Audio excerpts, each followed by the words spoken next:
Hey guys, Tommy Session with Slayer Calls here. We are at the owner Bill Ayer's home and in his shop. This is kind of like the duck cave. I don't know. It's kind of every time I come here, I think a duck camp or elk camp, something like that. But we have here on my right, Bill Ayer, the owner of Slayer Calls, Tanner Hardy, and Collin Cooper. Colton's kind of tagged along, but he's got a lot of duck knowledge, and he may be kind of the entertainment for the show. So watch out. You never know what's going to come out of his mouth.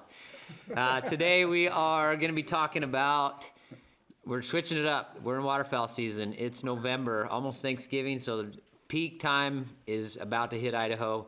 So we're going to be talking about a lot of duck calling techniques, duck calls, maybe throw in a little honker, goose calls, stuff like that.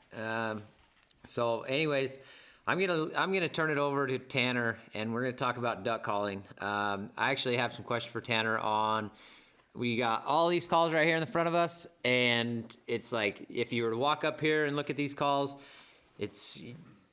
what are they? What is it? What do you like? What is going on in front of you? There's, what is that? 8 calls with a goose call, but 7 duck calls out there, and every one of them does something different and is made out of something different. So Tanner, what one out of that would you pick and why? If I had to just pick one to put on my lanyard and blow for a whole season, it would definitely be one of our 100% acrylic open bore calls. Tons of range in it. It's got a big exhaust system on it, so you can get a lot of air through it and make as much noise as you need to make, but it's still a super controllable call. You can get quiet, you can get gritty and dirty with it. You can do anything you want to do, really. There's a place and a purpose for every one of these calls, but if I had to pick one, I'd be going with that. Probably the double reed open bore. Let's hear it.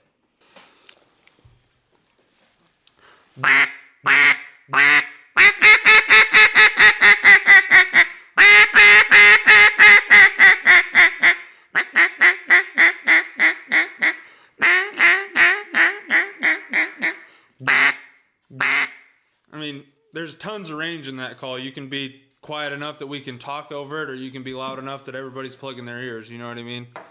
That would be my go-to call for the year. But you can't beat a lot of the other ones either. The single reed in that's a great call. It just depends on what you want to blow or what you prefer.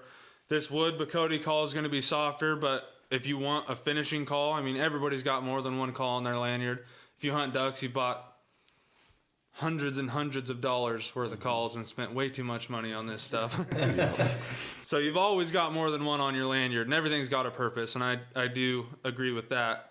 Like, I'll pick this call up in a cornfield, you know, once I've already got birds working me and looking at me and circling around, I'll just be soft and quiet on them the whole time. I mean, sometimes you need birds that want to be yelled at until their feet are touching the corn, but I really think there's a purpose for everything there, and that's why I don't have to choose just one. I wear a lot of calls.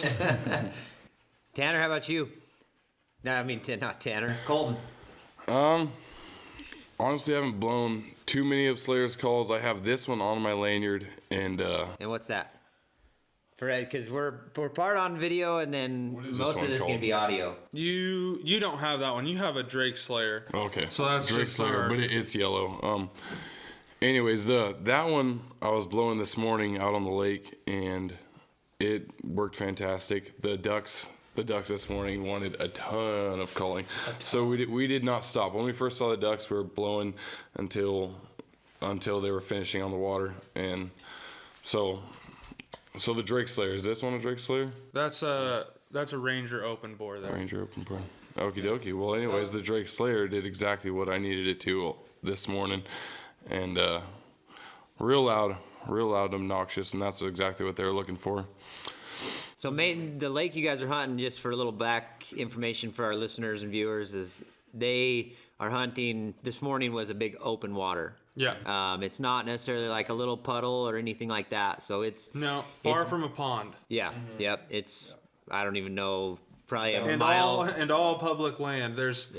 You're competing with everybody else calling on the lake. I mean, this morning, for instance, we had guys maybe 150 yards from us, about the same spread we had and same amount of mojos. I mean, it was identical. They're 150 yards from us.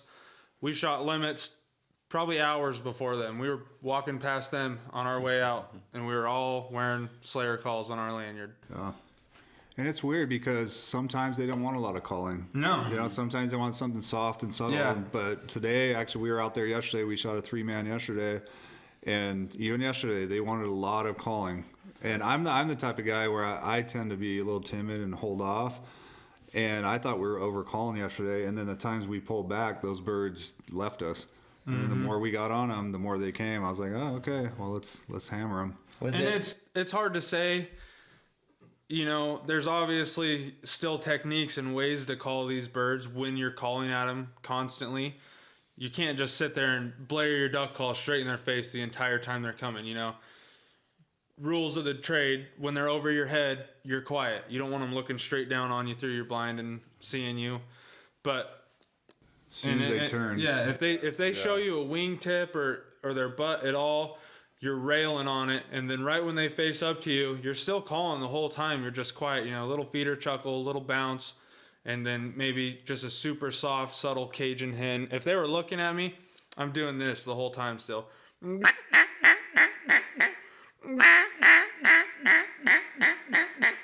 And then if they turn, you're railing on it. Yeah, it kind of seemed like this morning also when even if they're getting close, if we stop for a second thinking, oh, we got them, they're on their way in. Start peeling right They're our out. ducks, and if we all just were silent for a minute, they would just lose interest and turn out of the way for a second, and we'd have to start hammering on it again. But we've had hunts where You do that. you start quack hammering them. Yeah, you quack It's it. way You too quack much. at them and get their attention, and then you shut up. They come over and look at you, and they full commit. If you blow at them the whole time, they're out of there. It's just didn't seem- reading way ducks too is one of the natural. biggest thing to being a successful waterfowler. So when you guys are talking about being where you're at and call shy ducks or ducks that want to be called at more, in your opinion, is it because the people that are 100 yards down from you actually calling less or worse callers, or is it just because of where you're at is like you have to be at that location? Maybe if you were a mile to the, well, I guess it wouldn't be a mile, but you know, whatever, to the west or east or wherever the river's at, are you calling different at that point, or is it because you are like where, you know, does that make sense? I get what you're saying. Sorry, I'm not trying to cut you off. I think that in this instance, you know, and you read everything different. You're reading a book when you're sitting out there. They're telling you what they need to see. But in this instance, I think that it wouldn't have made a difference if we were 500 yards away and they hadn't seen their decoys or heard them calling, or if we were 30 yards away. They wanted to be called out the entire time. Those guys weren't loud on their calls. They were probably in the better spot. That's really. what I was gonna say, because when we were walking out, we had to walk by them to get to the trail to get out of there, and they had some birds working, so we ditched into the trees real quick so they can work those birds. And the volume they were putting out was probably 1/4 of what this Ranger was putting out. You know, you and Cody were blowing the Rangers. Yeah. And it was probably 5 times louder. And I was like, holy cow, like we're 50 yards from these guys and I could barely hear them. But 50 yards from our blind, you're like still trying to plug your ear. Yeah. You know what I mean? Yeah. And so the volume that these calls were putting out, and you know, I'm not just saying it's Slayer, just what you guys were doing with these calls was a lot more than what they were doing. And I don't think those birds were hearing them. The wind was blowing, it's big open water. Yeah. I don't think the birds were Lots even of hearing space for that. They just weren't reading them. Like they probably they've had a bad experience with blowing out ducks before, and so they're just being super timid and not realizing that they wanted more calling this morning. Yeah. They could have shot more ducks. Oh yeah. I mean, really, I think they were probably in the better spot this them. morning. Oh yeah, for sure. The birds would always come by and look at them first because They had a that's big- where they wanted to they be. had a big open We hole, scouted yeah. it. He scouted it actually a couple days before that, and all the birds were in that They're spot. right there. In public land hunting, you snooze, you lose. You know, some of those guys are willing to be out there at 2 a.m, and I guess kudos to them. They get the spot because I was not out there that early, but move down the bank a little bit. You know, at least try to be respectful if they're working birds or whatever. Leave them alone. But when we had the same flock coming straight in and they could decide go right to us, go left to those guys, we would rip on them, and every time they would come to us. Yeah. It was a good 2 mornings. We had 3-man yesterday, 4-man today. So Can't complain. today was a little slower though. Yesterday was it was a banger, man. You know It what's was- funny? It felt slower, but Yeah, I felt much slower. we shot a full another limit than we did the day before, and we only ended maybe 30 minutes after. That's true. But the birds were completely different Yeah, today. they were just working worked differently. different. I shot my prize hooded merganser drake, so I'm pretty happy. You That actually was a treat. Dude, That was a treat. you coddled that thing for like an hour. You're walking around. Take my pretty you're pictures. like petting it, taking pictures. Oh, I just made sure the feathers were all in order. He held it for a good 10 minutes. Walked down the bank. But, I mean, he's out of the blind. I tried to 60 find a yards tree away, to set it on a finding nice stuff little branch to take a picture, Yeah. Me and Bill are still in there calling ducks and shooting his stuff, and Colton could give a care less. I mean, out there getting pics I of was his hooded excited. merg. So I don't understand that. I don't ever. People have prize ducks, but I don't know about a diver. I know, That's I'm ever not- my I'm prize. there aren't many hooded mergansers I'm in not this a diver area, guy. so I was awfully excited. That's the only diver that I'm gonna care about, though. The other ones can fly on. I have heard. I've been hunting with Colton since.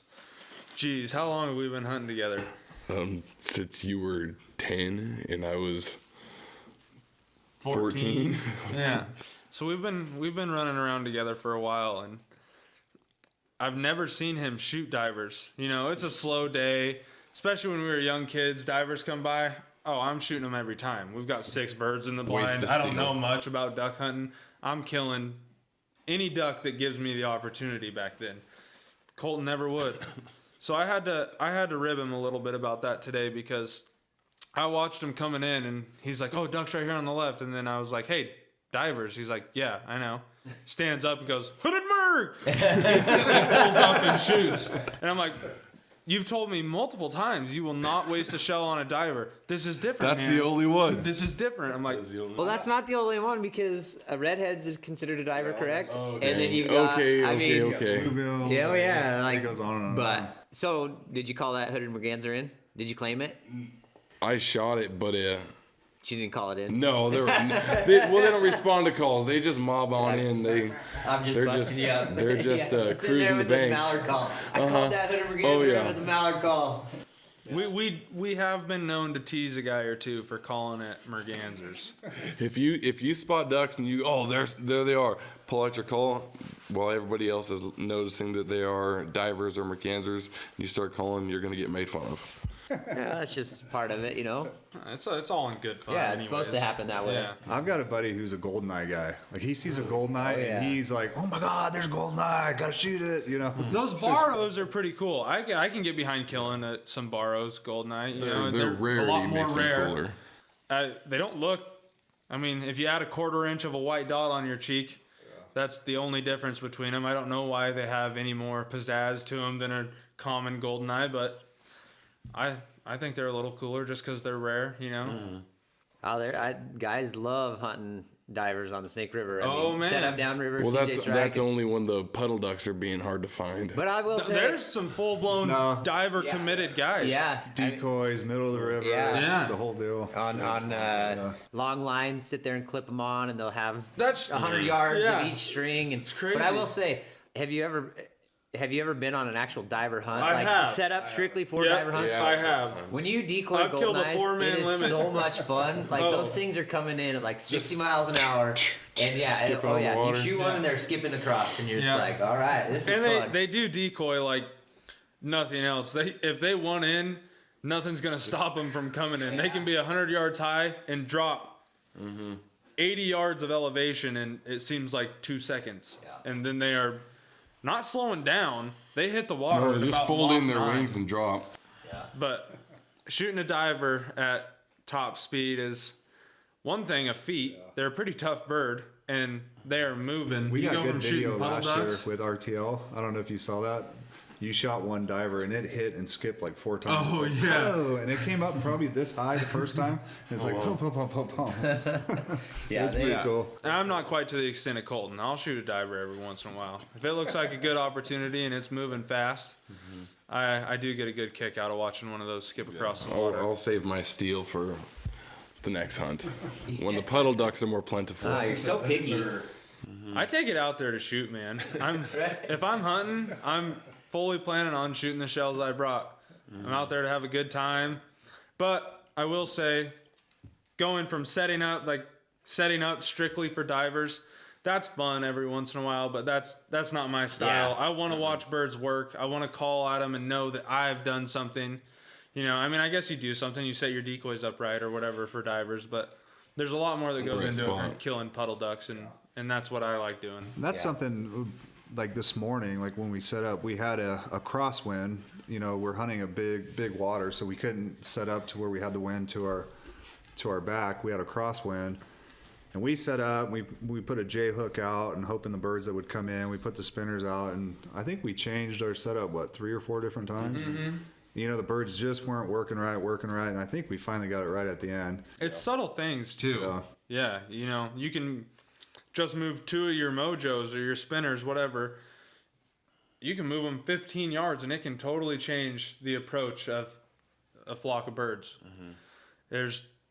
It's just trial and error. There's so many things that go into it. I mean, I've probably had more error than trial. I've killed my fair share of ducks now, but Who's the guy that changes the couple decoys every time a bird comes in? That guy. Colton. it's Golden. He's the tinkerer. Yeah, I was gonna say there's always that one I guy can't just out there. stand still This in is the the blind. guy, man. We were talking about that all morning. I'm like, and it's funny because every time he'd leave the blind, like a 6-pack or an 8-pack would come in and just, we're like, Colton, get out of here, go do something. Yeah, right. But no, he was cutting branches, like brushing us up, and then he's out there moving decoys. Rebuilding them. Every time one little thing didn't, you know, it could have just been the bird. It could have been something we done. Maybe somebody looked at it. The dog moved wrong, you know. It caught anything, or it just wasn't that interested. It wanted to come over and look at us. Anytime a bird didn't finish in our face, Colton's grabbing a branch. He's moving 2 decoys over here. He twists the mojo a half a spin, you know. But you don't, and I don't know if it helps or not. And a lot, like, obviously when you see something going wrong and you adjust your spread and you make the difference, but Yeah. you just got to let him tinker. It's in his blood. We had it There's right always at the one end, of though. them. So those birds would bank, they'd come upwind, they'd bank right into the spinners, and then come right overhead to us. Yeah, And if they weren't landing, they were coming right over our faces, and it was a full undershot. Yeah, because If we could hit them, they were dying. they wouldn't have the right approach. They'd hit the spinners and kind of flare a little bit and come right over us to get a better approach, and that's when we'd bang them. Yeah, and then towards the end of the hunt, the branches behind us of our blind kept falling over the top, so we couldn't shoot up. And that was That kind of did put a frustrating. slight damper on a couple of the flocks. You look up there. and you got branches stabbing you in the eyes. Yeah. Colt thought he almost lost an eye today. I almost lost an eye this morning. He's like, "Is it still there? Is it?" Is it still there? Can you look for me? What's really funny is the difference in hide in 2 days. Yeah. The first day it was a super simple blind, and don't get me wrong, hide is one of the biggest parts of your hunt. But you're hunting public land. We get to the spot we want to hunt. There's guys in there we had no idea of because they parked their truck 10,000 miles away, so you didn't even know that there was going to be people there. And so then we're already off track and behind. We're moving over and building a new blind and finding a new spot.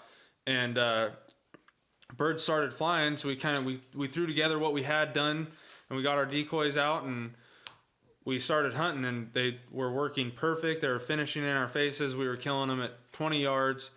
And then today, same spot, wind, which you would think is going to Yeah, yesterday's 0 wind. obviously direct your birds. I mean, everybody that's a waterfowler wishes for some wind. We had wind. We're like, oh, this is going to be money, cakewalk. Same blind, same get up. And they were not into it. They were flaring today. They were flaring on us. I mean, and we were hidden, but it wasn't great. And so cut a bunch of more branches, built a real blind. Take the time, you know, if you realize, that's a tip I would give. Don't just try to sit there. You might scrape a couple birds out. But if you know you can change something to make it better, take the time and do it, because You can in the blame long it on run, your hide That's almost when it's every good time. to have a tinkerer. Yeah, right. In the blind, because you're like, yeah, they're flaring, man. And as soon as we said that I got my saw. Go find some he branches. grabbed his handsaw and he was gone. And all of a sudden, he's bringing back not just he brought back trees. he brought back trees. Yeah, like he's like 4 trees, and we're like boom, boom, boom. Yeah. It was pretty awesome. I will get say the that job I've done. had hunts where it's the same type of thing out in the field, shooting honkers, whatever, and it's just like, you're on the X. You got 300-400 birds sitting in that field the day before, and there's a ton of traffic, and so it's either you're gonna get the birds that are coming back, you're gonna get the traffic, whatever it is, and you're sitting there, and it's just like, what is going on? And our hide sucks, and we've had days where, like, I remember specifically Jesse and I are sitting out there in this field, and we got our honkers out there, and nothing was working. And I'm like, dude, this is stupid. We got 200 birds sitting in a field that's like 300 yards away. It's never going to work. We got to go push those out. And I was like, then we got to change. We walked those birds out of that field once, went back to our setup that we had. Same thing happened. They circled us, and then they went and landed in this other winter wheat field. And I was like, it's not working. We got to move. And he's like, no, I'm going to stay here. And I was like, I'm out. So I grabbed 4 decoys, and I put them in a bag real quick, walked my happy butt across the field, and set up on this other side of the field in the corner, like in a spot where you wouldn't think, and just got into the best hide that I could. I shot my 4 birds like that, and I went over to him, and I was like, I'm ready to go home, let's go. And he had like 1 bird, and he's like, dude, I hate you. What are you doing there? You got to make the change, though. If you know, when you know Cannot that's the be problem, Yeah. Cannot. you can be okay with going out and drinking coffee in a blind, or you can make the change and you can kill birds. So, And I'm going to admit, that's probably one of my downfalls, is I'm a creature of habit. Yeah. And I'm kind of I can get lazy. I'm kind of an old dude now. I got a blue beard and everything. Yeah, I'm getting there.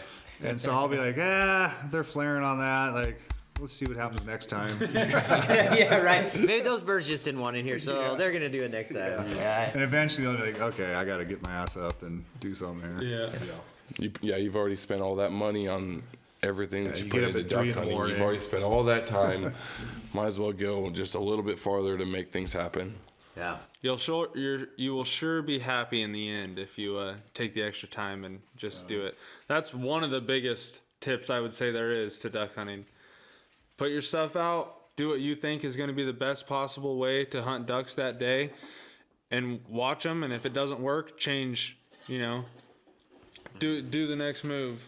Well, it's like bass fishing. Like, you can't just throw the same lure all day long and wonder why you're not catching anything. You're constantly switching things up until you find the thing that works. It's the same with duck hunting. Yeah, I will say when you set up your spread too, a good thing that I've noticed is when you set up, wait till light after, or set up in the dark, right? And then wait till light and then look at your spread. And usually you're like, what is the Looks way deal? I different, thought way I was different. 100 yards out in the field and it's 10 yards off the ditch bank or whatever. And you're like, what? I felt like I packed those as a mile. Yeah. It's weird, but it happens every time. So typically sun comes up and I'm setting up honker decoys in a field and I'll look at it and then I'll have to push my spread another 15 yards out into the field because I was too close or Done that something a like lot that. with geese. That happened just yesterday because we walked up on the gentlemen that were in the spot we wanted to hunt. And I happened to know one of the guys that was in the blind. And so that was cool because we were like, oh, yeah, we talked. And we're like, we're going to go down here a couple 100 yards. They're like, that's fine. We'll kind of work birds together. And so... Which is super rare and super nice on public land. yeah. Yeah. And it was awesome because if they were working birds, we left them alone. We were working birds, they left them alone. And so we walked, we're going in the dark and we're walking and we're walking and we're walking. And all of a sudden the sun comes up. And we're like, shit. We're only like 120, 150 yards away from them. We wanted to be 300 yards away. But in the dark, it felt like it was a lot further, Yeah. No doubt. There was a couple of things there that I would have done different if it was light and you could have seen, but it's so hard, You're dragging sleds and decoys and walking through mud and grass, and you feel like you've put in plenty enough work to be 300 or 400 yards away from those guys. Mm-hmm. And then you get all set up, and they didn't have any headlamps or anything on, so you couldn't look back and judge distance. It was just dark, and we thought, hey, we've gone a ways. And kudos to them, though. They were good guys. They let us work birds, and if they had anything, we let them work birds, which is super rare on public land. But they did good, too. And we all they shot limits, and all we shot ended up limits, shooting and our birds. Yeah. nobody was mad at each other, and it was that's the way to hunt public land. But you can't expect that every time. No. No, usually that's I don't know, like the gentleman's agreement or something, and it usually gets broken by one party or Somebody, another. yeah. It's always It just Especially on it this takes one particular person body sky of busting water. to. yeah, and then you're like, oh, screw that guy. That was not the agreement, and then you're out. Yeah. But well, Bill, what about the? I did a podcast with Matt. Oh man, it was probably 3 weeks ago or so. The Call of the Wild instructional series, the app that we have.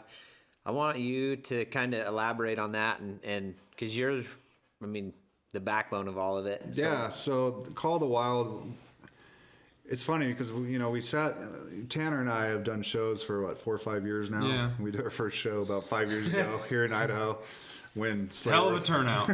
when Slayer was more of a hobby than a business. But I can't tell you how many people have come and said, hey, do you guys got anything to help teach us to call or anything like that? And usually Tanner pulls them to the side and gets them just to be able to do a quack. And we're like, man, there's such a need for this. And, we're talking about public land, and how many times have we had somebody set up next to us? Yeah. That needed to learn how to blow a call. That person needs to learn how to blow a duck call. You're like, I feel sorry for them. I want them to kill some ducks. I mean, they're putting in the same work we are, but there's horrible. So, put something together that's super simple, that's very specific, that somebody can go to and learn how to blow a duck call. And we've also learned at shows that people are very embarrassed to do it in public.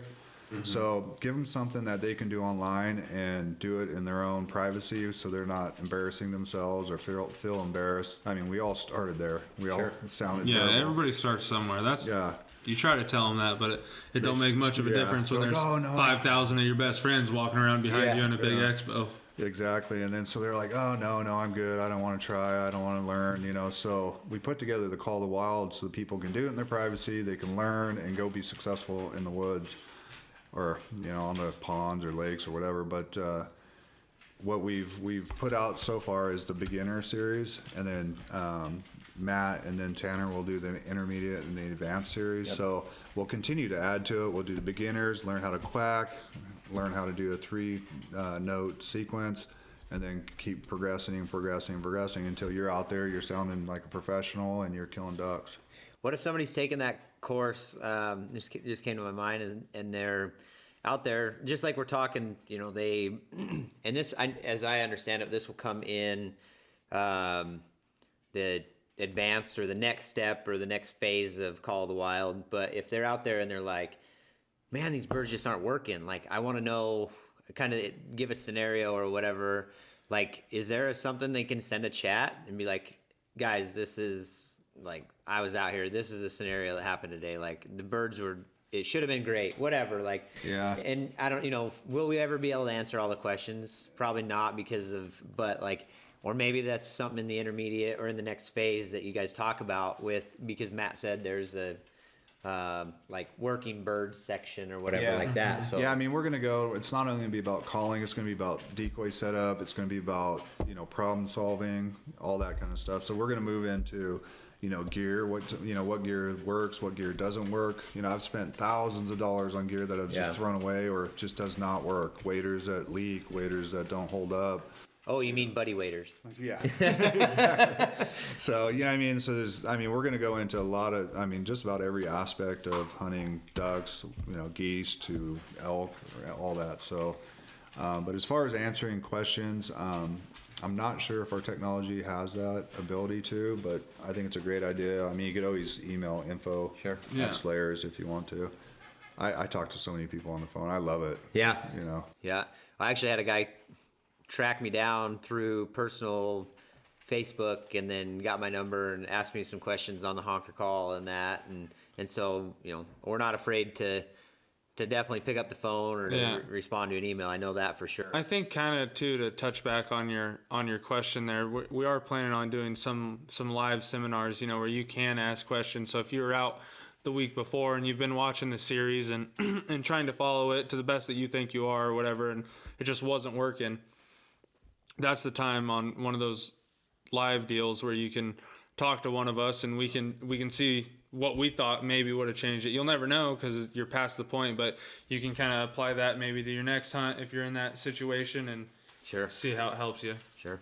No, I think actually that brings it. I think we should do that on a podcast. Yeah, for And sure. do like get it around again, and, get people in, to call in or whatever and ask some questions, and then Colton can answer all of them, and we can just sit here and I am full of knowledge. To the best of his Full knowledge, for knowledge. sure. But I think the backbone of Slayer is to get people out there hunting.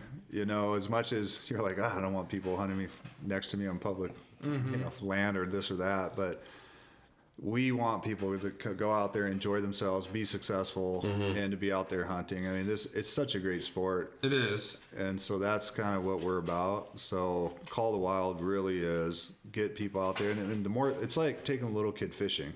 You take them out 5 times, they don't catch a fish. They're like, that sucks. Yeah, and then they're no longer a fisherman, right? But you take somebody out and they start killing ducks. They're like, dude, this is badass. Let's go again, right? Yeah. Like we went to the lake yesterday. Yeah. Killed a limit of ducks. And I called Colton or text him. Like, Colton, we going tomorrow? Text Tanner, are you going tomorrow? None of them. They weren't answering me. And it's like 7:00. He was the little kid. I was Yeah, like, right. Dude, I'm 51 years know old. I'm yet like, if hey we were gonna guys, work or not hey today. guys, are we going? Because I don't have a sled, and I'm like, dude, I'll go by myself. I got a sled, and I'm like, hey, are we going? And Tanner, it was like 10:30 at night. Finally, texts me back like, yeah, same time, same place.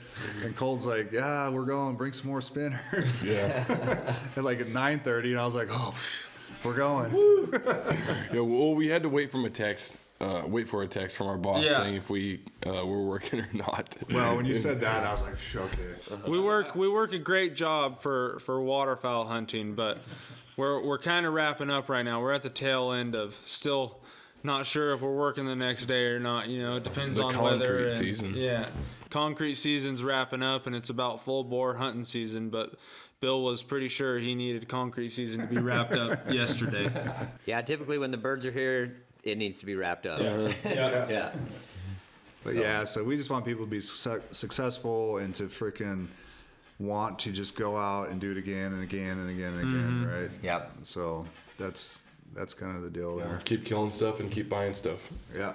But that's funny though. Like you say that, keep killing stuff, keep buying stuff, but actually, like it's the motto of a lot of companies probably are like, and I don't know this for sure, so don't quote me. Don't send hate mail and say like you don't know how we operate or whatever. But like Slayer Calls is not the company that says like we want you to just buy. Yeah. It's all about the experience. We want you to buy and have the same duck call for 10 years because it was that good of a duck call. Yeah, built like and that. it's the experience, and that's why you talk about the Call the Wild instructional, and then they have the experience to be successful, to put in the time to have those opportunities, and then when those opportunities present themselves, then they have the knowledge and the experience to be able to actually capitalize off of those. Yeah. Where a lot of places are like, well, whatever, it's just, call on the rack or a shirt on the rack or a whatever, and merchandise.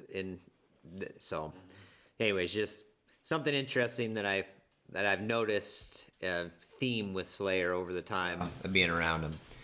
I just want people to be successful, to be honest with you. It's like I want people to go out, enjoy the sport, and have the same passion. Like I'm freaking 51 years old, and I still, like this morning, like I was up a half hour before my alarm went off, and I'm like couldn't wait to like get out of bed and go hunting. That's Like, funny. I forgot to set an alarm last night, and it was 3:48 in the morning.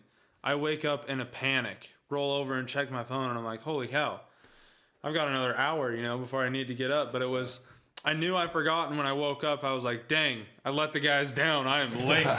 Then I roll over and check my phone, and I'm like, holy cow, we got plenty of time. But For me, it's like Christmas morning. Yeah. I get like 50 days of Christmas morning during duck season. I get 20 days of Christmas morning during elk season, right? It's like, as a kid, you're just like, you can't go to sleep because the presents are going to be there. Yeah, The whole you day's gotta coming. wake up and never know what you're gonna That is wrap. hunting for me. Like, Yeah. and I'm like, when is this? I hope it never ends. and that's like, what you're trying to share, is that feeling right there. Joy.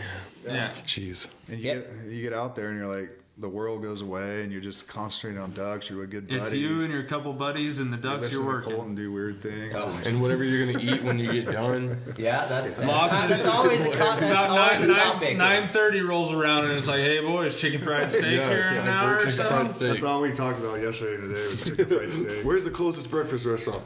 Yeah.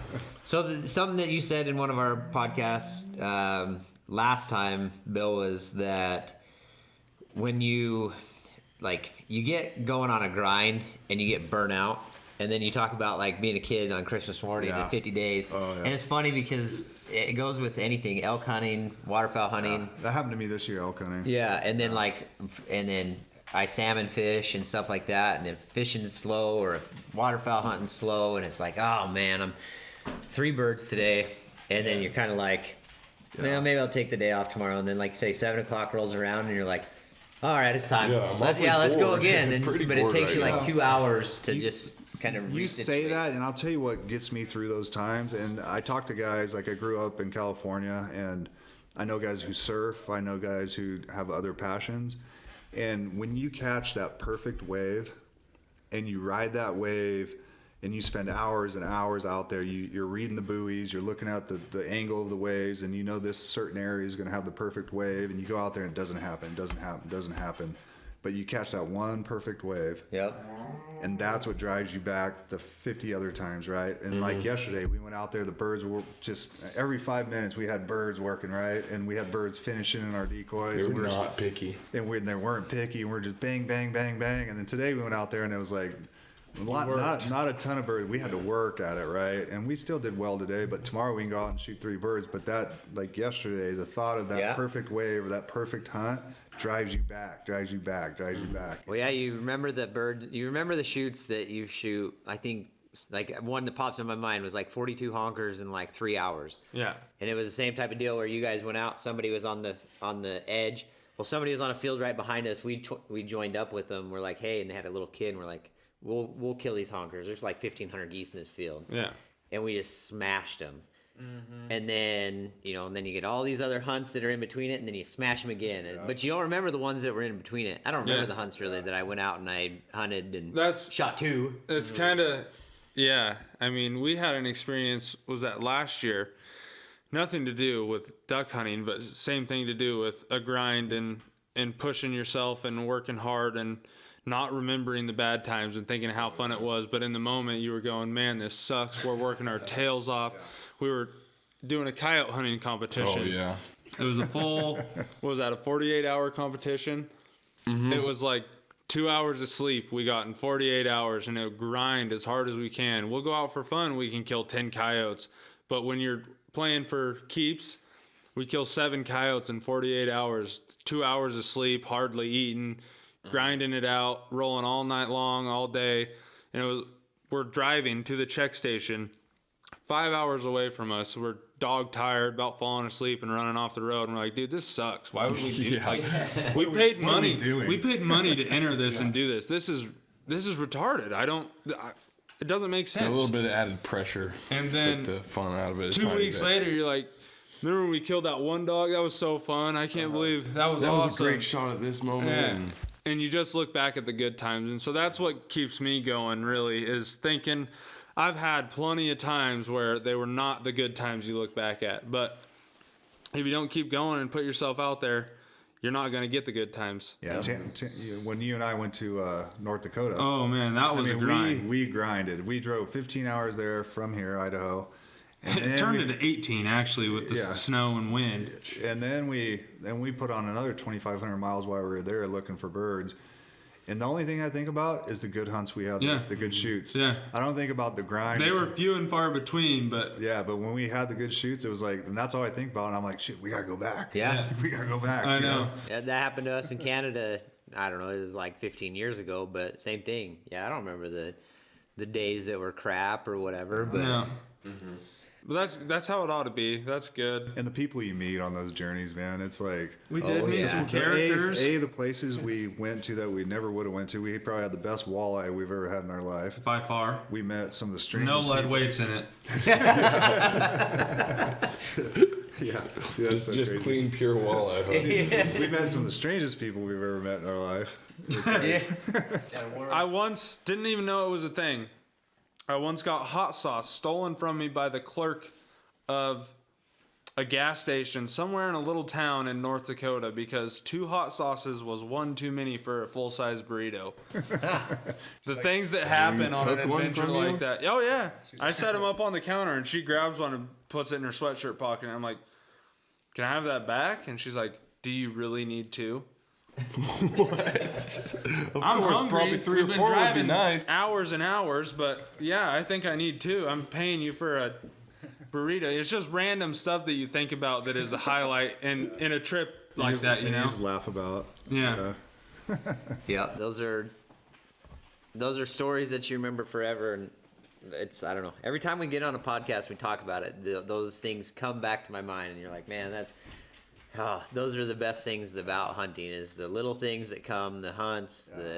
It's not necessarily, oh, we killed, how many ever this day or whatever. It's usually the camaraderie, the things that happen on trips. Like, I mean, I could tell stories upon story upon story of road trips of hunting, and they're all, I don't know. Yeah, so you asked the question in the beginning was, talk about Call of the Wild, and that's what Call of the Wild's about. Yeah. It's about the stories, it's about the journey, it's about the memories that you make, and it all starts with being successful. And that's what we're trying to help people be, is learn how to call, learn how to set up your decoys, learn how to work birds, learn how to read birds, and be successful and make memories. Well, I don't think we can elaborate on any more than that. That pretty much sums it up right there. But we have something new that just hit the shelves. Well, no, not even hit the shelves yet. It's hitting, and we just did a video shoot on it today. The Pearly Gates, which is a cut down, all acrylic. And cut downs are kind of a breed of their own. I don't know how to explain them. I don't know how to really elaborate on it too much, because I'm not a huge cut down person. We're kind of a little far to the west from the Arkansas boys, but they are extremely popular, extremely useful. Can you? I grew up on the west, right? So I'm like, cut down, yeah, whatever. I'm sticking with the J-frame, and I'll do my J-frame thing. And the market right now, people really want the cut down, and I didn't see the hype in it. And so I had one kid, he's a pro staffer for us, and he lives in Arkansas. He's like, Bill, like, I'm telling you, like, if you stand next to a cut down, you're not gonna like it. Like, it's not gonna sound good. It's gonna be so loud. It's just gonna be, doesn't even sound like a duck. And I'm like, I don't get it.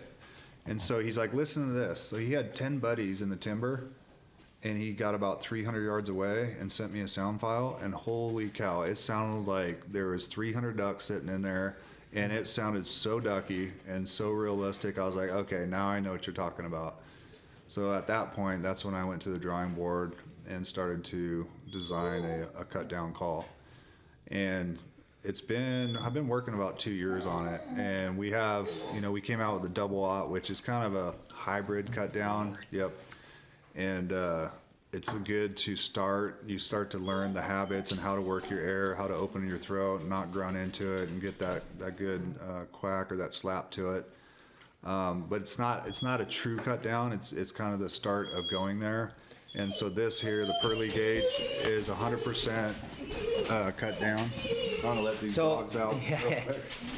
CJ. Dogs must be seeing some birds or something outside in the yard. But so the first thing that I noticed on the cut down compared to a J frame, like our Drake Slayer, is the cut spit down that came out of it when you pulled that off? It really holds well in that J frame. But the reed is about, I don't know, 2/3 the size of a standard duck call J frame in width, and then it's probably about another 1/4 of an inch longer, but with a, I don't know what you'd call the ears. Big dog ears. Big dog ears, like at a. Yeah, you can call it dagger. You can call it bullet shaped, or but they're definitely shaped different. And it's also it's 0.14 versus 0.10. So And that's the thickness of the reed. Thickness, yeah. So goose reed is 0.14. So you're going to thicker reed, thinner reed, and then a different, the bullet shape at the end. But there's a lot of stuff going on there with the tone channel. There's with the rise in the tone board. There's a lot of different things going on there. So in a J frame, the tone board is a lot more rounded in the bottom. Yep. Typically like a round bit or whatever, and it. Yeah, then you get a keyhole type. Yep, and then in this one, it's like just a square notch. Yep. And you can definitely hear it. It sounds just super sharp. Let's see if Tanner can give us a little sound file on that, because I can't blow a J Why do you or I cut can't blow a down. cut down. Our cut down guy just left us. He Right, yeah. had some family stuff to take care of and had to get out of here before we started our podcast. But Bear with him, because I can almost promise you that if anybody out there that's blown a cut down, or if you're gonna want to blow a cut down, you're gonna soon experience it. But Whole different you know technique. that it's a different call, that it's gonna stick. Ultimately, so at some point in time, you're gonna stick it. give it's me not some, a Main Street You call. got to give me some grace here. Yeah, he's gonna I am stick not- it. Watch, ready? Thanks. Why can't you just tell me to demonstrate some good J frames here? Oh, everybody likes a little challenge.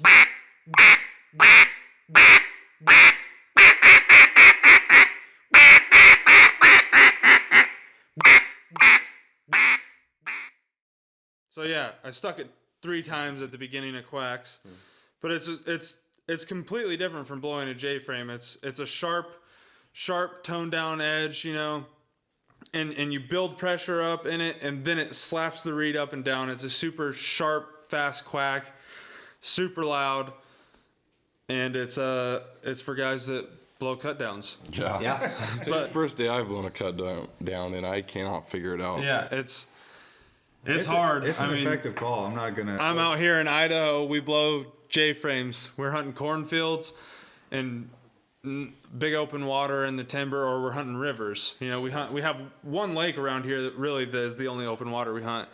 We're hunting rivers and cornfields. So a J frame is our bread and butter. And I've never really spent time on a cut down, which clearly, when you're gonna listen to this, you'll think, well, maybe you need to spend a little more You time weren't on a too cut bad. down. Yeah, and Cody Cody McCarthy used it this morning, and Oh yeah. yeah, he pulled out the pearly gates this morning, and I was surprised because we had some birds that I was like, we were all calling on Way them, out there. way out there, and I was like, and we were hitting them, nothing, and he hit that pearly gates, and it was like, it was about a flock of like 25. They were like, boom.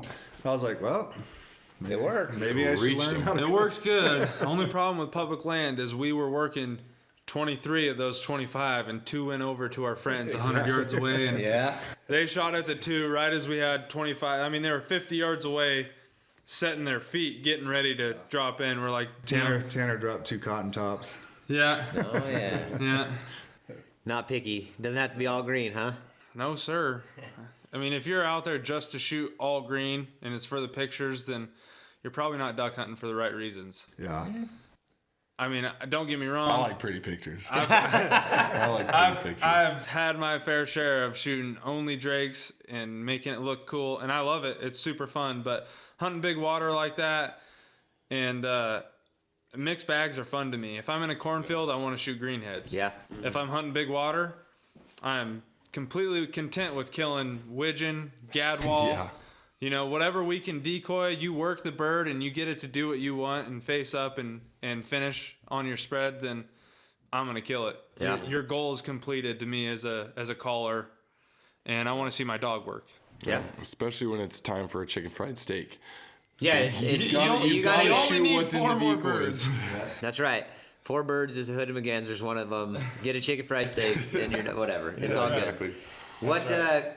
So maybe you know this, Tanner, but in Call of the Wild, is the J frame going to be part of that, or is that like So on the most advanced techniques, like season 4? I think it's going to be up to the guy that's teaching that at that time. I'm not sure what Matt Carey, the guy that's doing the Sure. beginners section right now, is blowing. I would assume he's blowing a double reed Drake Slayer, or maybe this Susie Slayer. I'm not sure, but I think that's what he's blowing, and that's super good call to get you into it. When I'm doing it for the intermediate and advanced, I'll be blowing an open bore acrylic Ranger, just because you have a lot more range with it, and when you're trying to learn more advanced things, you're going to want more range, because you're going to have to learn how to control your air and your pressures and what to do with your tongue to make the call, make this pitch, and you're going to need a call that's going to provide a bigger range. So for me, I'll be blowing our open bore. I think right now in the beginner section, Matt Carey's blowing our Drake Slayer, which is kind of our flagship. It's what we started with. It's a super good call. I've killed thousands of birds with it in the last 5 years, and we've just came out with this this season will be our first season running this open bore, and I'm a couple hunts in, and it sure has been killing birds. Yeah, the open bore is reminds me a lot of like a Main Street call, a calling competition call. It's super open on the barrel on the Yeah. exhaust port, as where like the It's Susie almost Slayer, it's or the almost Drake twice Slayer. the size as Yeah, yeah. For people listening, I mean, it's like, I don't know. You probably fit a gumball in the end of the open bore. Yeah. It's like, it's gnarly. It's huge. So it's gonna put out a lot of. It's gonna take more air. But it's going to put out a lot of volume with that air. Yeah. So it's not going to be any wasted air necessarily coming out of it, but No. it's just, you're using that. And that's the nice thing about that open bore is that you know, you can use it in a way that it takes a lot of air, and you've got to put some soul into it, you know. But that's when you're reaching out screaming at birds. You can blow that call with minimal air. It takes almost nothing to get a ducky sound out of it. Yeah, because this is And that's the just- open bore double. Yeah.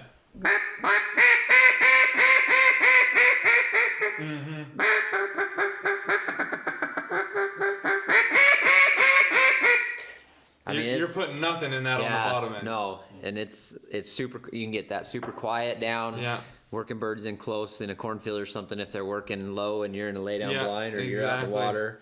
Yeah, definitely. And that's kind of what I'm hitting on with your variety of range in it. You know, you can be super clear and crisp and loud.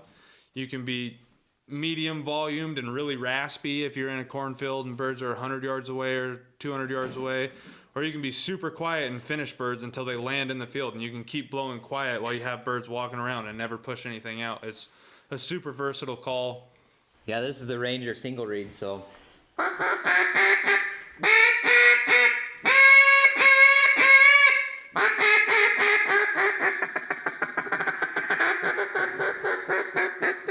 Yeah. I mean, I personally tried to stick that call right there.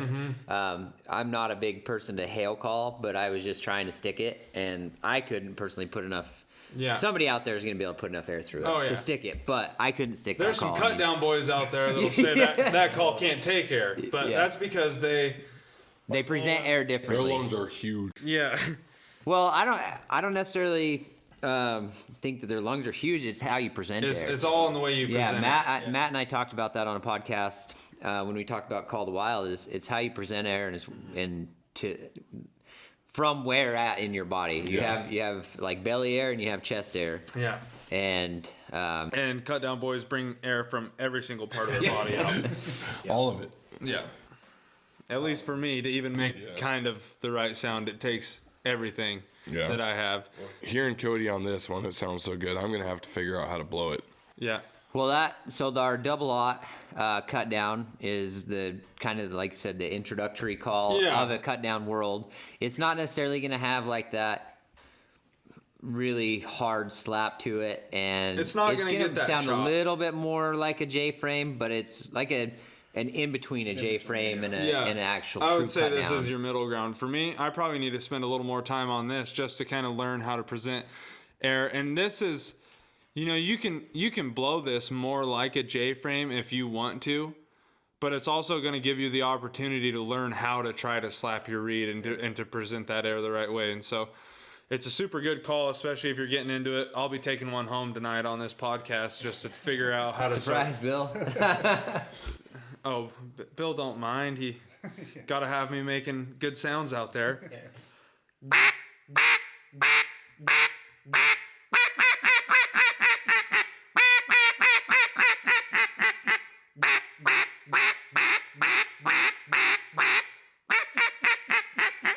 You know, you can still kind of get choppy on it. Obviously, I don't present the air like guys that are really good on a cut down. My home is with a J frame, but it's a super good blowing call. It's easy.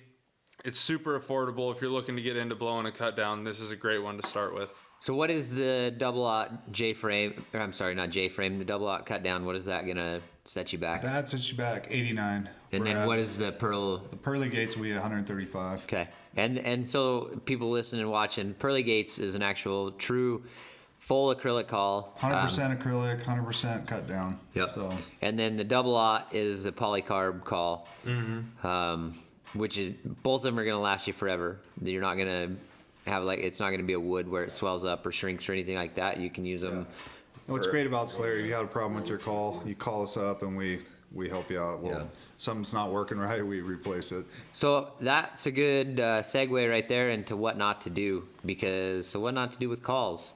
We talk about wood, we talk about acrylic, and everything I hear all the time is plastic and acrylic, and I always say it too, they're gonna last you forever. Well, they probably will, but just like a vehicle's probably gonna last you forever if you maintain it and you take care of it and you service it and you do what you're supposed to do with it. So what's servicing on a call? Like, what do you... We don't have a ton of problems on the duck calls. The only issue is, guys will have it in their car and they'll call it, people blow for hours and hours and hours. The reeds do wear out. Sure. Like, they will wear out. Like, they get flimsy, right? They lose their brittleness or the tension that they have or retain. So you do have to get new reeds and you might as well get a new wedge too when you're doing it. The biggest problem we have is people taking their goose guts out. Tuning. Yeah, that's... and goose guts, I'm telling tuning. you, there's an art to it, right? Like, you brought your goose call today and you took it apart, 20 times? Yeah, probably. Fiddle, but you know exactly what you're doing, right? Yeah. Like, you know what's going to change the pitch. You know it's going to change the tone. You know it's going to make it louder or quieter or deeper. But it is such hair adjustments, and you have to know what you're doing with that reed and where you're sticking that wedge and how far you're putting the wedge into the call. And so people take those apart thinking they want to make it, I want my call deeper, I want it to be louder. Yeah. And I get the call back and have to retune it. So a kind of a tip, a little piece of advice that I will give somebody, and this is what I used to do, and this is how I learned to tune goose calls.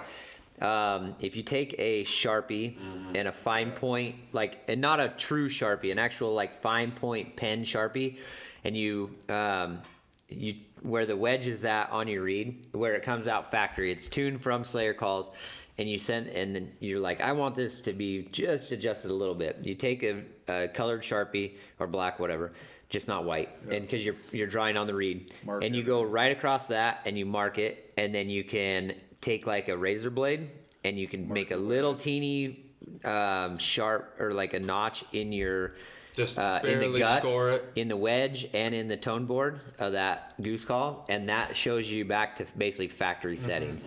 And then from there you can kind of start to play with it a little bit, and if you ever come back and you're like, all right, I don't have this, I got to go hunting tomorrow, I better get my goose call back into where it was, because I can blow it and make some clucks and make some sounds and without getting it too goofed up. Yeah.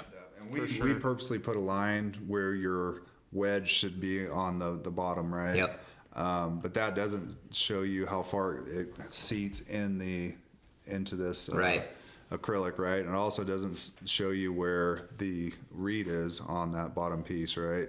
So by doing that Sharpie, you know where everything's at, right? That has to be one of the big not to do's, I would say. Even with the duck calls, so many people watch a video, or you used to watch Duck Dynasty and you see them in there cutting on reeds all the time and blowing a call. You can pull this reed out and you can cut a 30-second off of it and it ain't gonna blow. Yeah. It's such a minute. You can cut it if you cut a 64th off of our reed, it won't blow. Yeah, it's such a minute thing, amount of change that you're gonna put into one of these calls just to make it right for you. So if you're not comfortable with it and you don't know how to tune a call, send it in. And you want to learn how, maybe buy one of the lower end ones that you're not afraid of wrecking. If not, and you don't know how to do it, send it in and we're more than happy to help. We can tune it, and we could probably get you on a phone call and tune it a little bit and try to get that pitch that you're looking for. But you can't be mad at the maker when you pull it apart and start cutting on stuff. Yeah. Well, I don't think I've ever tried to tune a duck call, because personally I've never tried. I've watched people do it hundreds and hundreds of times. Probably watched us do it about 15 or 20 times. Yeah, but I personally have never tried it, never sat down and done it, and so that's something that I don't even want to attempt, because you use cork wedges, you use rubber wedges, you use different reeds with different cuts. You use one with a little knob on it when you use a double reed.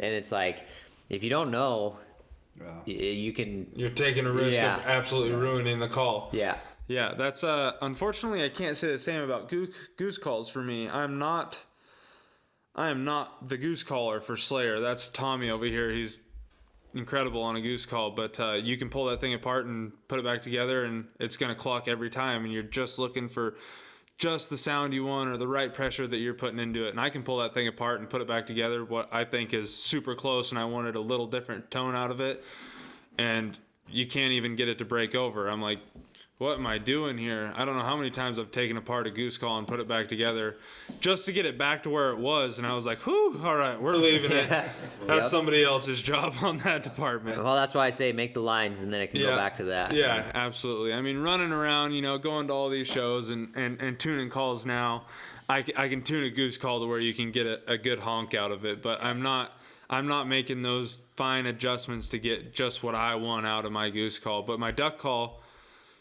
I can play with that thing for hours, just doing the tiniest little thing and get it exactly to what I want, Maybe wiping my tone board once with a piece of sandpaper and rebuilding it, putting it back together and blowing it. The biggest mistake people make on the duck call, I think, is putting the reed in the wrong way. Upside down. Well, that, or every reed wants to bend a certain way, and you'd be surprised if you put it around upside down where it wants to bend down and not away from your tone board. It's a completely different call, and it's such a simple thing, and it's not very intuitive. You think, oh, it's a reed, it bends both ways, right? And it does. And you can put one together that's still going to quack, but you're like, It's why does just it sound off. so It's different? And then off. maybe you try to Yeah. hail on it and it sticks and squeaks and you're like, oh Lord, I have messed this thing up. But in all reality, you just need to check it, put the bend down, and then it's going to be the same call you had. If you haven't adjusted anything else, it's going to be the same. But And I've had people help me put reeds together, and I stopped that. Like, the only person I trust to put duck calls together is Tanner and my nephew, Garrett. Those are the only people I trust, because and I test every single board that comes through, and I'll be like, and I know right when I blow it that the reed's upside down.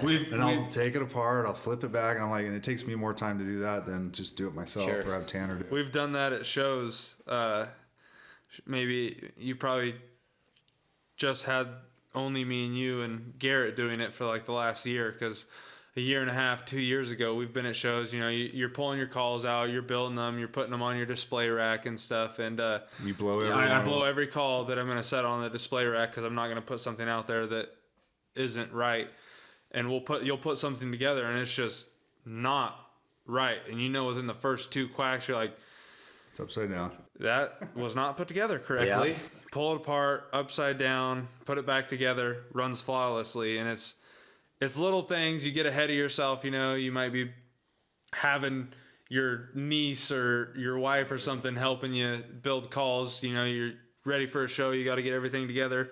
And one little thing like that can make the entire call ruined at that time until you fix For it. me, I'm always eating while I'm out hunting, so I've got to pull that call apart, pull the reeds out, pull food off that thing, and then shove it back in quick. And if you're 'cause not ducks are paying coming in. attention, you might put your reed Yeah, upside and then down and then it squeaks.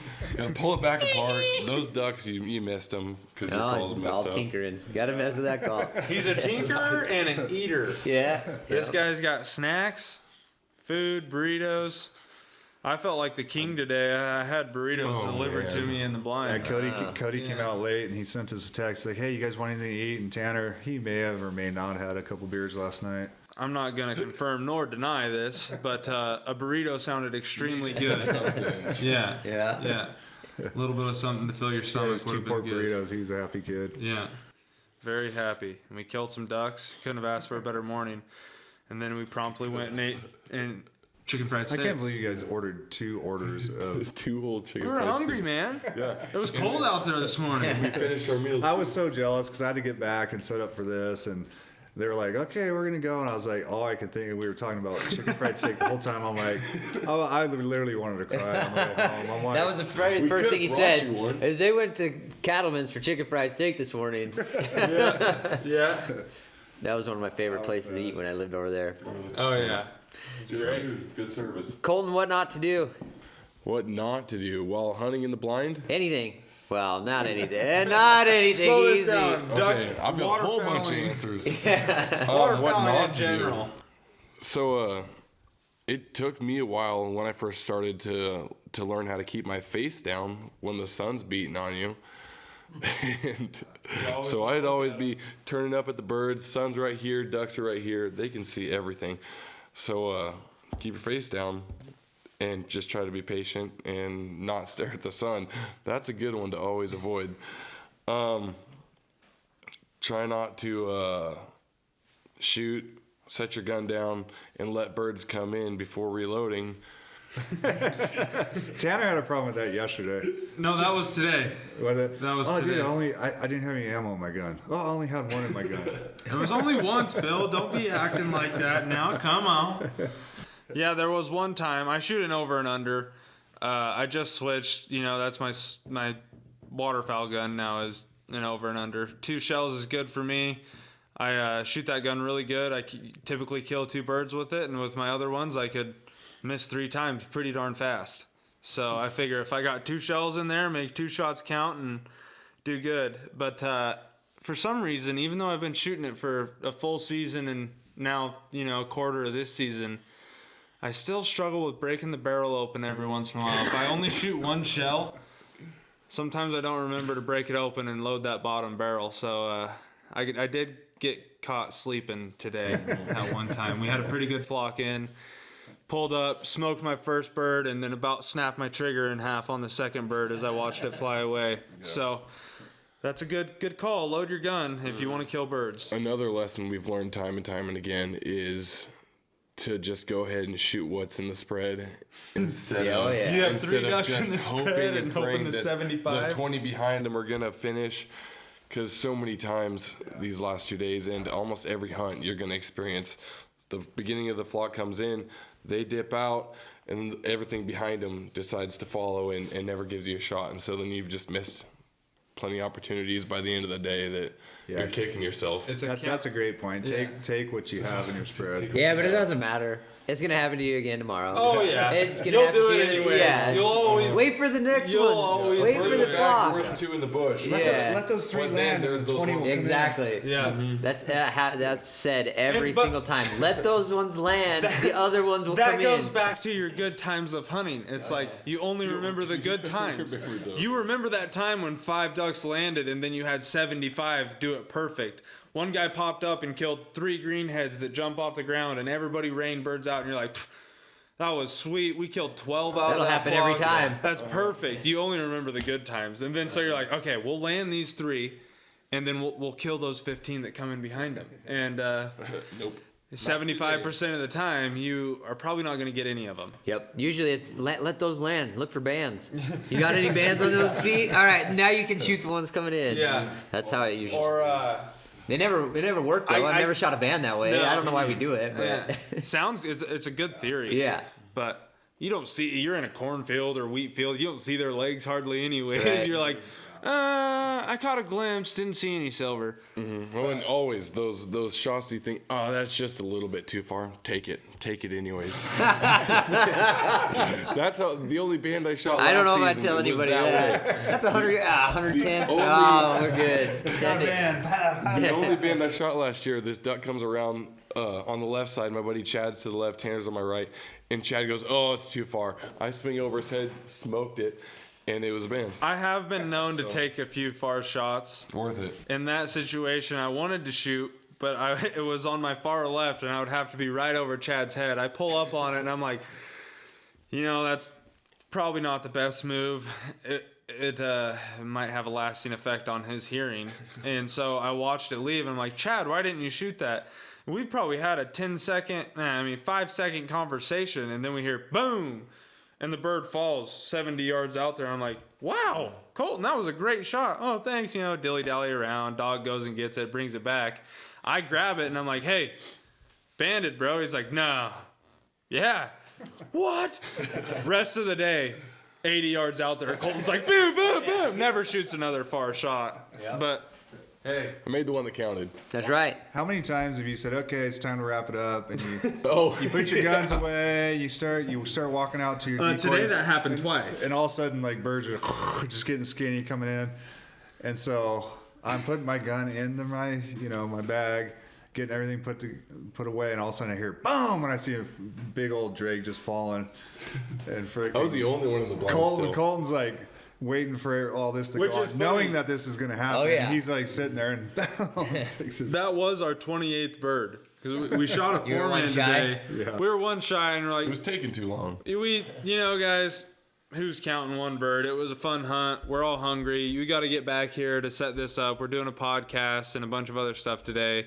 And me and Colton are really looking forward to a chicken fried steak. So we're like, all right, let's pack it up. And everybody's out of the blind. And here comes a juvenile Drake mallard right into the spread, 10 yards off the water. Colton smashes it, finishes the limit off, and then we go home. But it is funny that we had birds not working on us in the blind, and totally. everybody's standing out of the blind, and inevitably the one comes in.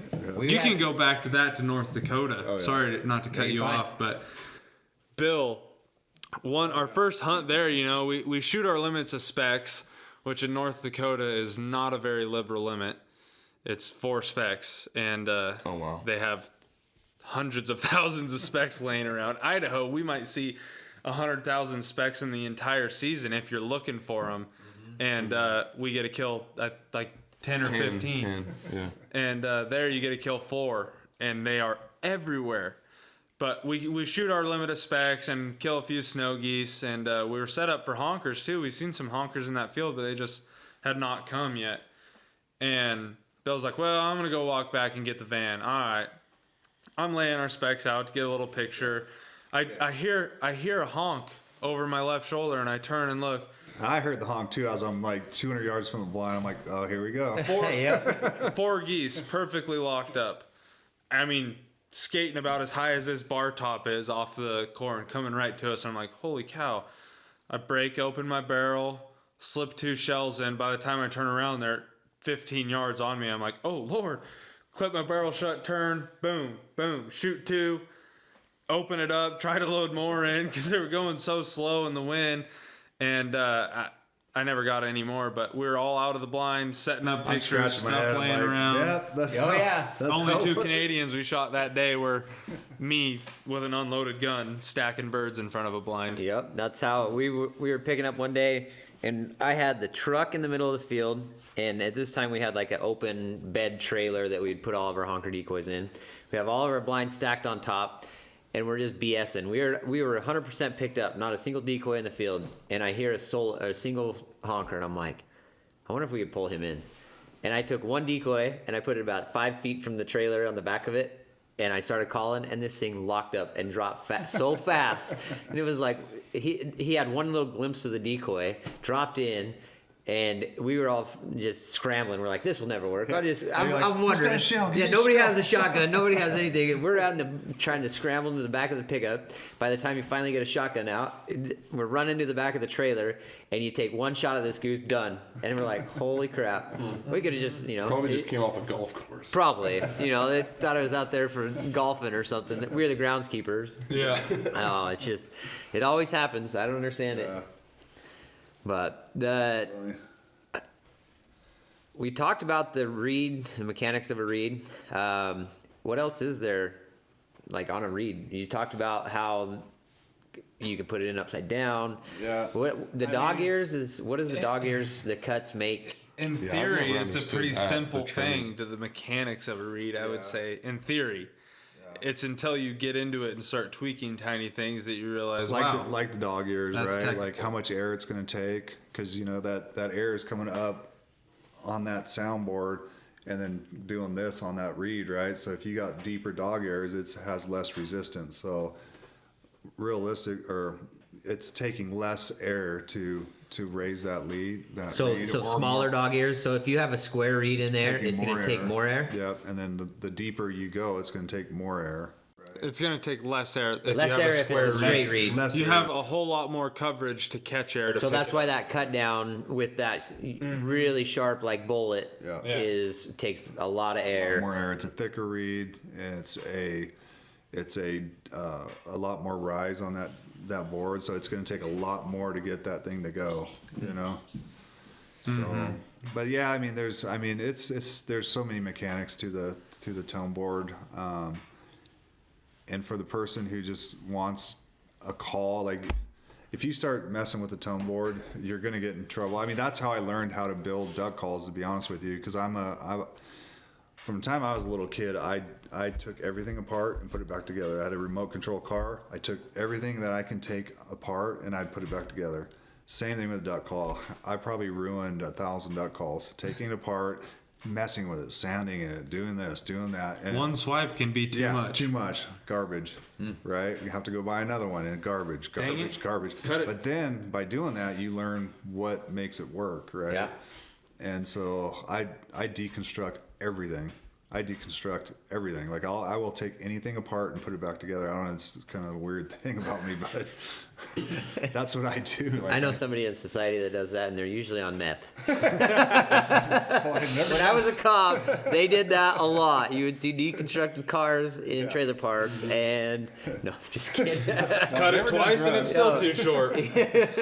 But then that's how I learned how to mess with duck calls. I just deconstruct it and then ruin it. And then finally you're like, oh, okay, now I know how that works. Yeah. And then you ruin something else and you're like, okay, now I know how that works. You make 2 big dog ears. You keep taking more and more off until you hear the differences in sounds, and then all of a sudden it stops working. You're like, okay, I get that. Yeah. You know. But No, that's how it was with goose calls. When I was talking to Matt about goose calls, like when I worked at Sportsman's, I'd tune goose calls for people, and that's how I learned. And I mean, on my personal goose calls, I had probably a bag of 50 reeds that I scraped too much, or I'd either try to do it with a razor knife, or sometimes I'd try to do it with sandpaper, and I liked a razor knife better. And it was just like, yeah, same thing. It's trial and error, but at the same time, it's trial and error when I had one that was working correctly, and I kept that, and I would, that way I could still hunt, or I was in the off season. But Colin, what kind of tips you got for us with waterfowl season? Scouting. There was a place the other day that I wanted to hunt, and I went there, no birds. So then that's when I went and checked the lake just to see, and not expecting much, and there were a pile of ducks. So that's how we ended up killing all these ducks these last 2 days. But everybody knows that scouting is important. But everybody knows it's important, but Not everybody. not everybody's willing to do it. Yeah. My nephew's he's in my shop right now, polishing calls and putting together bugle tubes right now. But that guy, every day after school, 2:30, he scouts from 2:30 to about 6:30, 7:30 every single day. Mm-hmm. He's got 4 properties locked down, and he's probably shouldn't say how many ducks they've killed. But he's got a big group of guys that are out hunting, and they've got 193 ducks already killed this year. Yep. But he's been putting the time in, and it's funny because Tanner was up deer hunting for the last week and a half. I sent him a text. I'm like, dude, I'm ready to kill some ducks. And finally he gets home. He's like, I am too. And then he calls me, and he's like, oh, Colton's found some ducks on the lake. I'm like, I don't want to go to the lake. He's like, dude, they're like everywhere. And I'm like, all right, I'll go to the lake.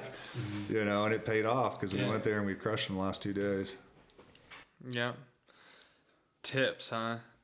If I could give any tip, it would be what we've already touched on. Don't be afraid to change things for the better, If you see something's not quite right, but you're still killing a few birds, it's worth making the change. Everything's going to be a lot better in the end, You might just have them on a side pass where you can still scrape a few birds out, but if you can make a change where you can get birds centered up on you, or just anything, however you want to kill them that way, but make the change. Don't be afraid to do it. Make the move. If you need to move even 30 yards, take the time, get your decoys, move. That's probably one of the biggest tips to me. Mm-hmm. If you're hunting where birds are, you can find a way to kill them. Yep. Always maintain gear.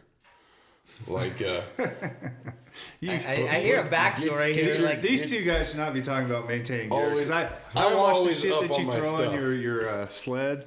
Like they throw their guns. No, they're not putting them in their bags or anything. I shoot a fairly nice over and under, and it was half underwater in the sled today. Yeah, and I'm watching like It's all wood and we're a blue sitting in barrel 4 and inches of stuff. water. They got their stocks in the water. I got mine on my boot, so it's out of the water. They're in the water. You shoot a plastic gun. That's what it's made for.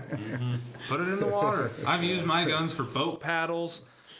You know, I use them for whatever I need at the time, whether that be an actual firearm or a walking stick, pushing or the a boat paddle, off of the pushing riverbank. the boat. Yeah, shove that dude in the mud and push your boat off the side.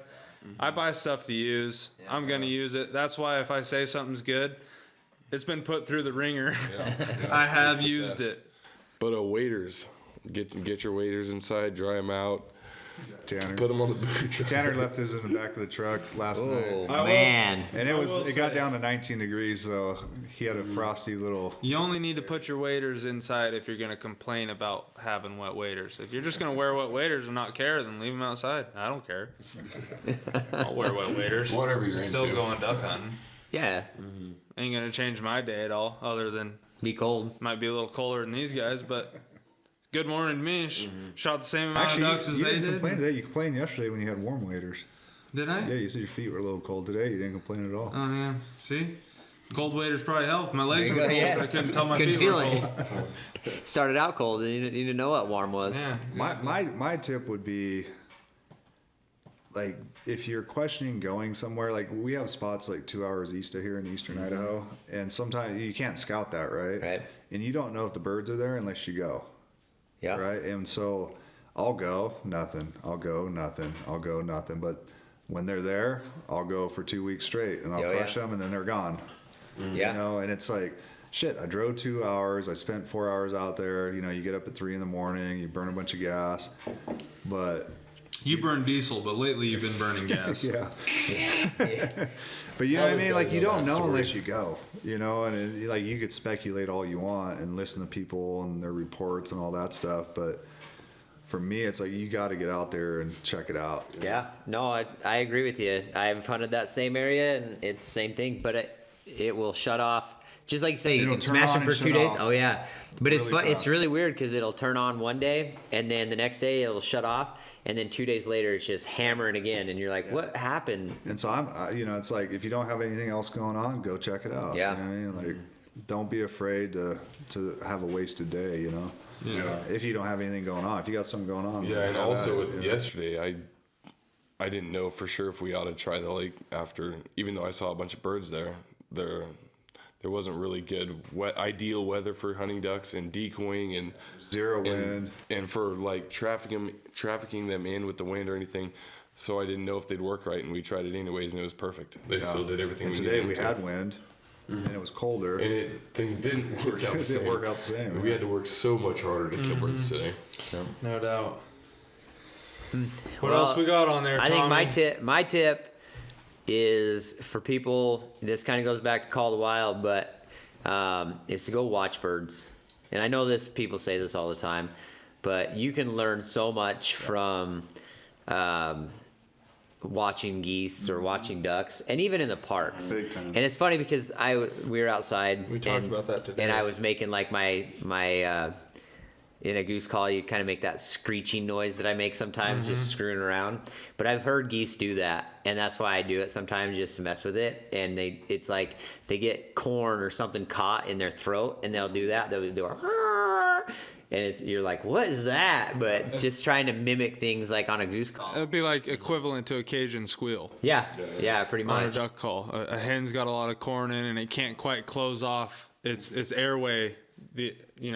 Do a complete close, so it's Jumping into the slurring. river, trying to wash the slurring corn off. down. Yeah, It's a tone there. It's such a good point. I have a pond in front of my house, and I'll sit on my porch and have a beer and sit there and just listen to them. And I'll watch, like, when, two birds will come over, and I'll listen to what they do. And it's very specific what they do, and it's very pointed as what they do. Like, they want more birds in there for protection, right? Like, numbers, your 1 in 10 chance Yeah. or 1 in 20 chance of dying, and they flock for that reason. And so birds will come by, and they will do they'll do a greeting call. If the birds are coming in, they'll do a greeting call. Bah, bah, bah, bah. Right, and they just come on in. If they're leaving, they'll do a comeback call. Yep. And it's dude, you could sit there and listen to it, and you see exactly how they're communicating. And then when you're seeing the birds and what they're doing, they're coming in, you greet them. They turn, you got wingtips, you come back call, right? And Yep. it's like it's very specific what they're doing, and you could learn so much by doing That's that. how I learned to call. I'm pretty much self-taught on a duck call. My dad does. He duck hunts when I ask him to come with me because he's like, well, if you got birds, we'll go shoot them. But he does not blow a duck call. Nobody that I hung out with did other than Colton when I was young. And really, back then, no offense to Colton, but he couldn't blow a duck call either. And, you know, we both made sounds on it, but neither of us blew a duck call. Yep. But we live on the river and, you know, out in the Marcin area, and I'll just go sit there in the evenings and listen to birds. You hear them flying up and down the river. They're talking in between each other. You hear the birds sitting on the water trying to get something else to come in. They're talking to each other. I'd sit there with my call, and I'd hear them, and I would try to mimic it. And it took a while to figure out how to mimic what these birds were doing, you know. And even at that time, I wasn't quite sure what they were trying to do, but I knew it was a really ducky sound, and I was going to make that sound. Yeah. And now, listening to ducks, I'm to the point where, you know, I'm blessed enough to be sitting here with you guys talking about duck hunting and trying to help everybody else have a successful hunt. Yeah, it's all language. And Matt talks about it in Call the Wild is you can quack and be the best at calling, but if you just go out there and hammer on ducks the entire time and can't read them, like you were talking about, you know, you're basically reading a book out there. The ducks are your book. They're the vocabulary inside the book, or the geese or whatever you're hunting. If you can't read those animals, like you could be the greatest caller in the world, but if you're sitting there hammering on them in Main Street routine the whole time, like you're going to flare ducks, you're not going to kill anything, and you're going to come home unsuccessful.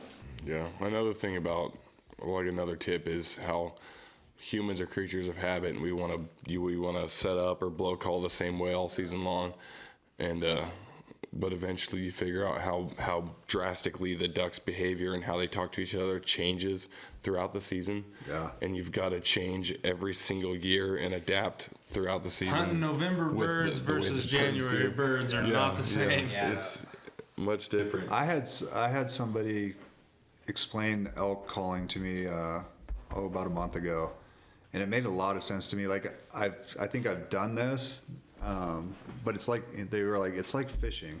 Like, you know, you're fishing a lake that you're unfamiliar with. You know, you're fishing points. You're drop shotting nothing, right? Then you go into cove. You're throwing some top water, whatever. You're right. You're changing your baits. You're changing the areas that you're hunting. And you're constantly changing. Then all of a sudden you start hitting them on maybe a crankbait at 12 feet of water.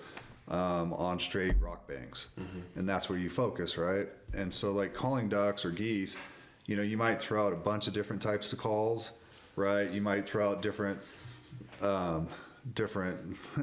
volumes of calls, but once you start getting a reaction, that's what you focus on, right? That's what you're like, okay, that's what they The want. one wing beat change. Yeah, you see that one hand just kind of slow her wing beat down and kind of veer off. You're like, that's what they want. Yeah. And so that's what you throw at them. You throw at them, you throw at them, you throw at them, right? And then you kind of let them alone. And you throw at them, and that's how you suck them in. And then the next day it could be completely it could be, different. so you go fishing again, right? Yep. You do a bunch of different stuff, and all of a weather's sudden it's like, changed. boom, okay, this is what they want, and then you stick with that. Yeah. Barometric pressure changed the water a whole bunch. Fish moved, ducks move. Yep. Yeah, and I thought that was a great analogy. I was like, yeah, that's kind of what you're doing. You're fishing with your calls until you find what changes that wing beat, you know? Yep. I would agree with that fully. Well, there's a ton of knowledge that was shared today. There's a lot of knowledge sitting around this bar top right now in years of hunting, and And a little bit of BS, but there's a lot of BS, but there's a lot of knowledge. It may not have all come out, but you guys got anything else to lay on them?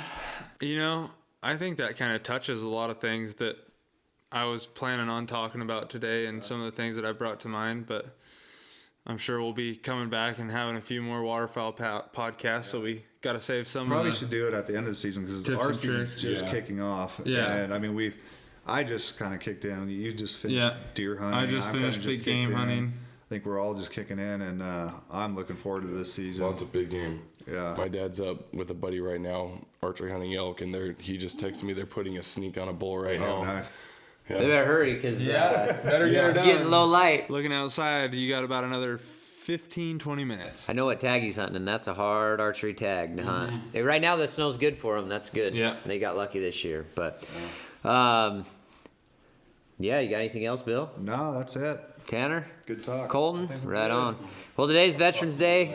Thanks to all the veterans out there. I didn't say anything to that on, but I know that we're very thankful for all them and for everything they've done. Allowed us to be out there chasing birds. Yeah, absolutely. So check us out, guys, SlayerCalls.com. We did a ton of videoing today. Go over to Instagram, watch some of the shenanigans. We were live. I mean, There was some shenanigans. So that pond we were talking about out in front of my house, we called in a hen mallard. She came right in and landed, and then Landed on the ice.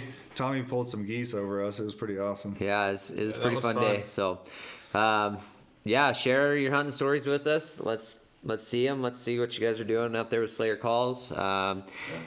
You know, let's hear your guys' sound files too. Send them over, and we're super interested to hear that. We got shows coming up. It's gonna be, man. Gonna be a busy year. Oh my gosh, yeah.